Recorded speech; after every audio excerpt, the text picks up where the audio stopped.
बिस्मिल्लाहिर्रहमानिर्रहीम। अस्सलाम वालेकुम नाज़रीन, आप यूट्यूब और फेसबुक चैनल देख रहे हैं। मैं राना उसैर हूं।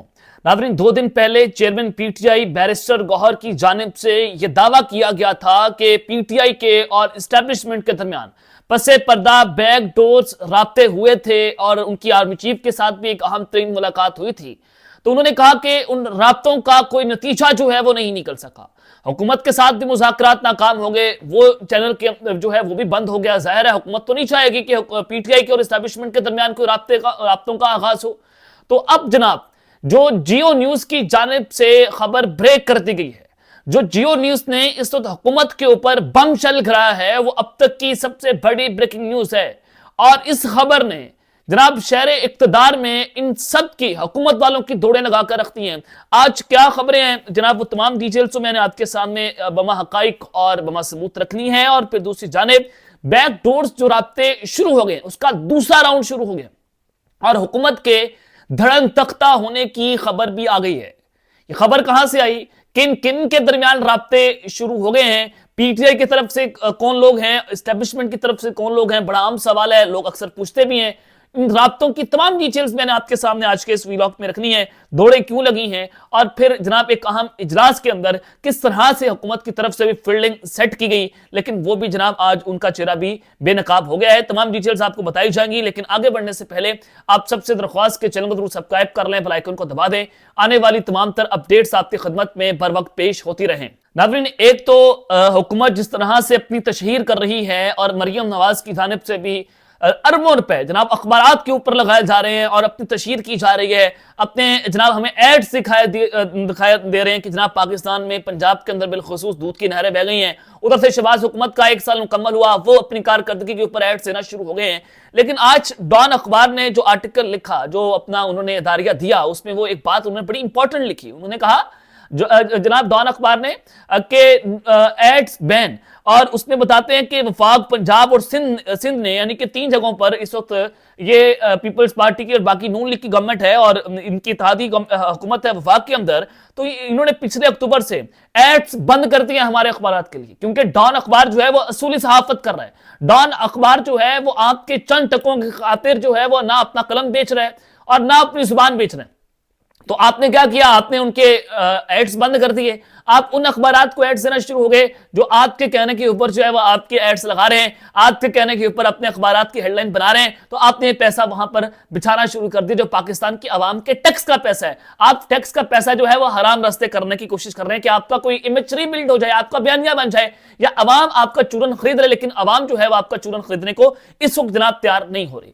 अब मैं आपको बता रहा हूं कि इस्लामाबाद के अंदर जनाब दौड़े लगी हुई हैं। देखिए, पहले तो आपने अदलिया को फतह किया, अदलिया में अपनी मर्जी के आपने जजेस तैनात किया, आपने लाहौर हाई कोर्ट से इस्लामाबाद हाई कोर्ट के अंदर सरफराज डोगर को वहां पर इंपोर्ट करके 15 नंबर वाले जज को सीनियर जज बनाया, फिर कायम मुकाम चीफ जस्टिस लगा दिया। उधर से सुप्रीम कोर्ट के अंदर भी आपने मर्जी के जजेस को तैनात कर दिया। अब हुआ यह है कि जो ब्यूरोक्रेसी है, यानी कि जो 21वें ग्रेड के अफसर होते हैं ब्यूरोक्रेट्स के, जिनको आप 22वें ग्रेड के अंदर ट्रांसफर पोस्टिंग उनकी होती है, तो उनके लिए एक हाई पावर्ड बोर्ड बनाया जाता है। और उस हाई पावर्ड बोर्ड में आज कौन कौन लोग शामिल हैं? नून लीग से जनाब, और पीपल्स पार्टी से एक नून लीग से इसहाक डार साहब शामिल हैं और पीपल्स पार्टी से बिलावल भुट्टो साहब शामिल हैं। उनकी सदारत आज एक अहम तरीन इजलास हुआ और नून लीग और पीपल्स पार्टी के जो 76 अफसरान हैं, जो उनके करीबी अफसरान हैं, जिनके चापलूस अफसरान हैं, उनको ग्रेड 22 में आज तरक्की दे दी गई है। अब जाहिर है हुकूमत के अपने लोग हैं, उन्होंने अपनी ब्यूरोक्रेसी बनाई, अपने ऑफिसर जो आगे लगा दिए ताकि ब्यूरोक्रेसी भी इनके कंट्रोल के अंदर रह सके। तो राशिद लंगरेयार जो चेयरमैन एफबीआर हैं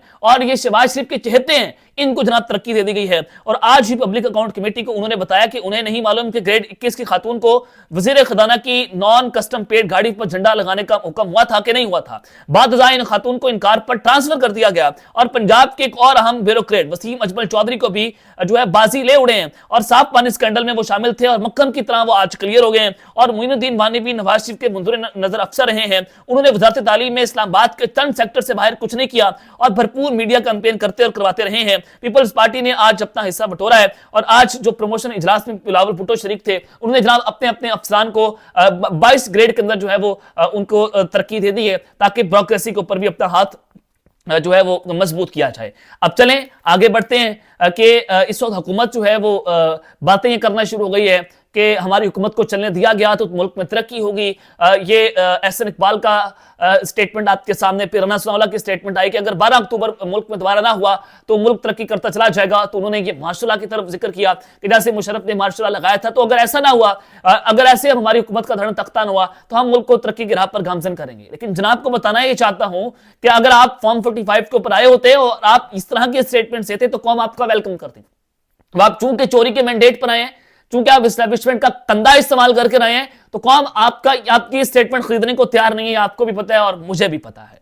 अब मैं आपको जब बता रहा हूं कि जनाब रमजान में अच्छी खबरें आना शुरू हो गई हैं और बैकडोर्स राब्तों का जनाब आगाज हो गया, हुकूमत के धड़न तख्ते होने की खबर है। अब किस किस के राब्तों का आगाज हुआ है यह आपके सामने मैं खबर रख देता हूं। सबसे पहले तो आज पाकिस्तान तहरीक इंसाफ की जो रहनुमा है मुशर्रफ जमशेद चीमा, उनका बयान रखता हूं, फिर मैं राब्तों की जाने पढ़ता हूं।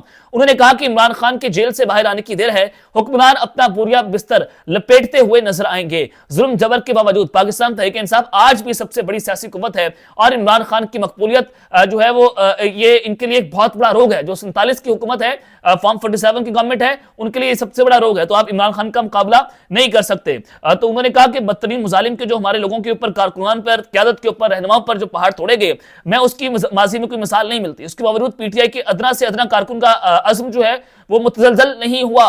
तो लिहाजा इमरान खान जेल की सोबतों के बावजूद मुल्क और कौम के लिए डटे हुए हैं। अब जनाब ये चल रहा था कि इमरान खान के इस्टेब्लिशमेंट के दरमियान कोई राब्ते हो रहे हैं। मैंने आपको 2 दिन पहले भी बताया कि अडयाला जेल और इस्टेब्लिशमेंट के दरमियान कोई राब्ते हैं। बुशरा बीबी की हद तक ये राब्ते हैं कि ईद से पहले पहले उनको जो है वो रिलीफ मिल सकता है।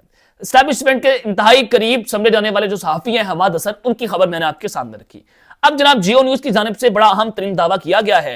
पाकिस्तान जियो न्यूज कहता है कि पाकिस्तान तहरीक इंसाफ के एक आला ओहदेदार ने नाम जाहिर ना करने की शर्त पर जियो न्यूज को बताया कि इमरान खान की रिहाई के लिए पीटीआई के एस्टैब्लिशमेंट से पस पर्दा राब्ते जारी हैं और इमरान खान के लिए बैरिस्टर गौहर और वज़ीर आला अली अमीन गंडापुर उनकी रिहाई के लिए काविशें कर रहे हैं।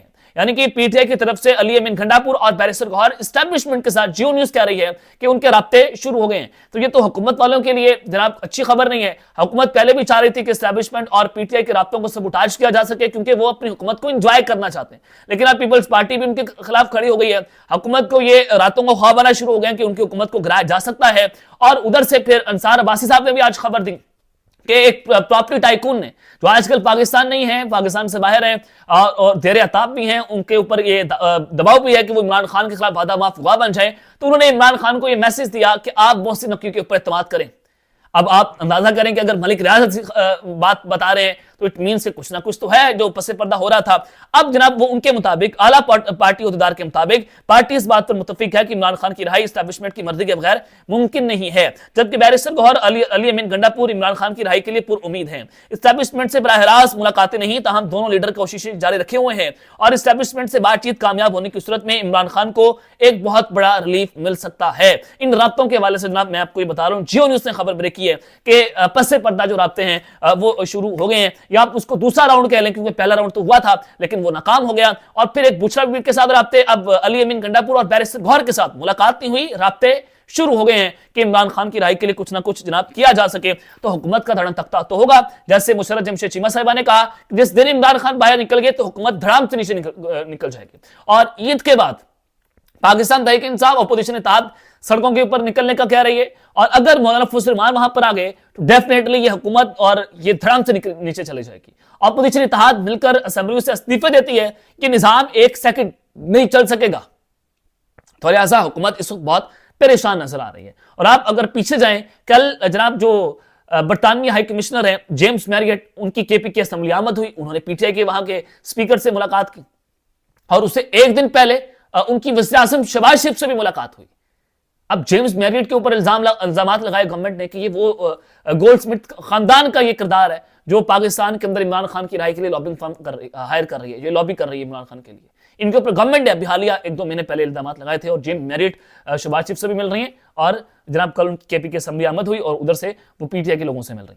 और सेकंड मोस्ट इंपॉर्टेंट फैक्टर वो अमेरिका का फैक्टर है कि आज हुकूमत शाहजहाने बजा रही है कि अमेरिका ने, डोनाल्ड ट्रंप ने जो है वो हमें हमारा शुक्रिया अदा किया है। और फिर पहला बाज़ाब्ता राब्ता ट्रंप एडमिनिस्ट्रेशन का और पाकिस्तान का आज हुआ कि उनके जो नेशनल सिक्योरिटी एडवाइजर हैं अमेरिका के, उन्होंने आज इसहाक डार को टेलीफोन कॉल की है कि ट्रंप आपका शुक्रिया अदा कर रहे थे जो उन्होंने एक दहशतगर्द पकड़कर अमेरिका के हवाले किया। हमारी एजेंसीज ने बेसिकली किया, ये गवर्नमेंट का कोई किरदार नहीं है, हमारी एजेंसीज ने जनाब ये किया है और यहां पर उनको दाद देना बनती है, जहां पर दाद देना बने कि हम देंगे।